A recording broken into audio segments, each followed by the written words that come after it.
Hey guys, last time we definitely dealt with some weirdness, last couple times really, with how it sort of repeats things and then sometimes it modifies and then changes things and all that. And so we definitely, I think it's very clear that using this API is going to be tricky, for sure.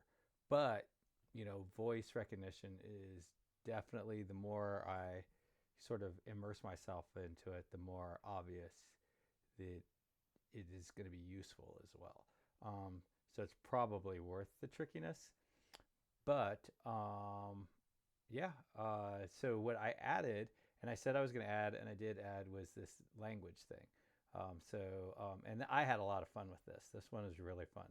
So um, like, okay, so let me just go ahead and I'm just going to log it. I'm just gonna have one response, and I'm not gonna make it continuous. So um, it'll stop on its own um,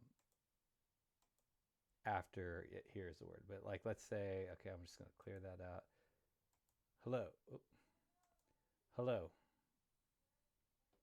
Okay, so that's good. We got our hello there. And then let's say we want Japanese. This was like the trickiest of all the ones that I saw.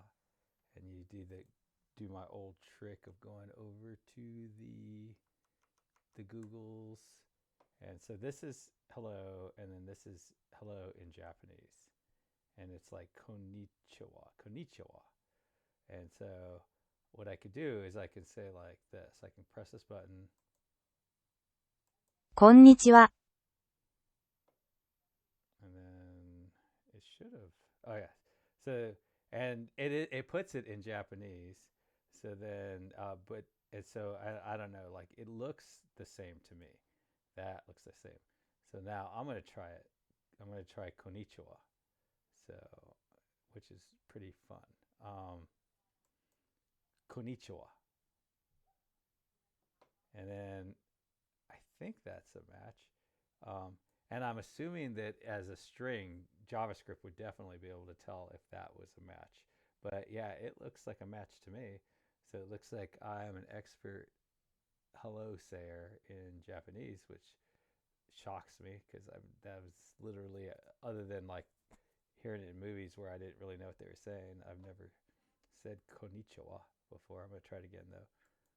Konnichiwa. And yeah, I think I got it. And it gave me a really nice confidence of 91.8. So let's see what Google gets. こんにちは。I don't know why it waits for me to say something before.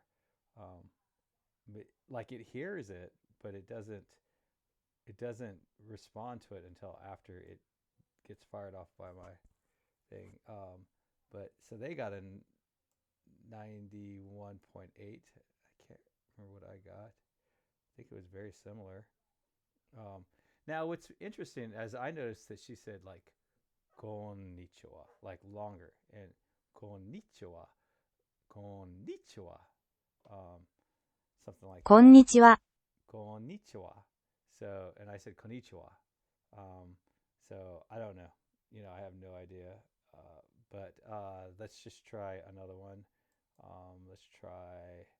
I know I didn't do everything, so let's just say French, and then change this one to French.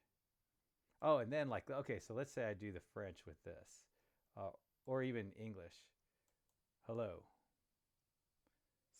So it got something that time. I've noticed that a lot of times it just doesn't even give you anything back. So I'm gonna try it with French. Bonjour. Bonjour. I don't think I shouldn't have repeated the same thing. But see, yeah, I was very confused. It's like, yeah, dude, I don't know what you're talking about. And it is funny because, yeah, that speech of end event happened before the result. So, like, until it heard this actual microphone fire off, it wouldn't do it. So now if I change it to French,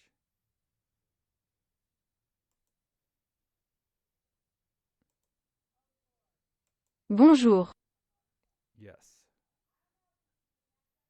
it got bonjour. It got it bonjour.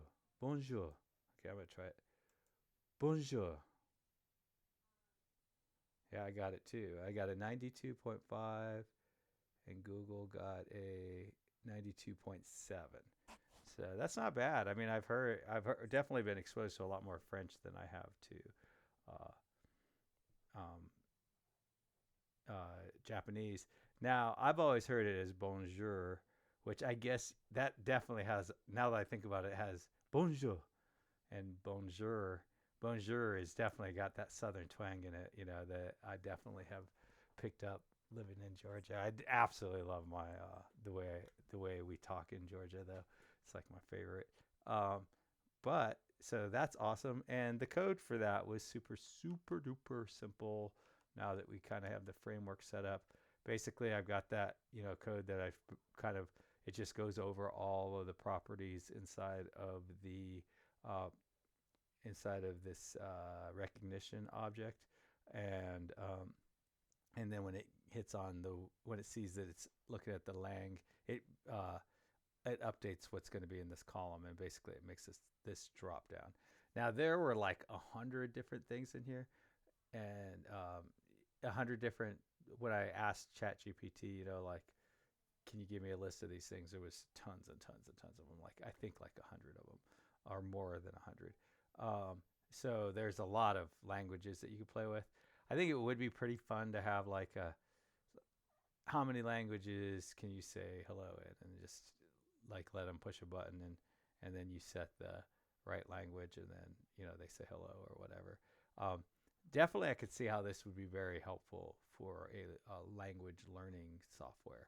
Um, you know, um, that would probably make a huge difference. Somebody was telling me the other day that a lot of times people with speech therapy issues, um, that this would probably be very, very helpful with them, so that they could practice their words. I know if I was ever trying to learn another language in the future, like if I was trying to learn Spanish or something, I would probably do something like this. But anyways, so what happens is there's a drop down, and if you select anything on change, it calls this update lang function, and then down here it prints it out. I think next is, I guess, take a dive into these grammars. I don't have the vaguest idea what these grammars do. I know in the example they do set the grammars, and they set like I think they set like a whole bunch of colors in there, but then it like knows the colors even if they're not in the list. So I don't know. With some time, I think it might actually have. I haven't been exposed to this API for a while. I think maybe this on match fires if something in the grammars matches up with something over here, which that could be very useful, like if you're waiting for commands. So if you're just kind of listening to the background noise of the person talking, and then when you're just waiting for a command, and then when you hear the command, you see that. I don't know. It'll be very interesting to see what happens with what we find out about the grammars. And then after grammars, I guess implementing the abort button, and then that will be it. So then I guess I'll probably update it to where it updates, like where basically all this stuff that's showing up in the console in some way kind of shows up in the UI instead of having to go to the console. And then after that, I guess I'll probably spend a couple sessions rewriting it in Angular, because it's just something I like to do. It's always fun to see what sort of fun, interesting challenges you run into when you try to rewrite this stuff, like with TypeScript and Angular and all that. It would be nice to find a typings for this. I'm pretty sure one exists. So, but anyways, this is very cool, and I hope everyone is, or happy coding, everybody. I need to actually do that in here, see what happy coding and all the different languages are. But happy coding. Bye.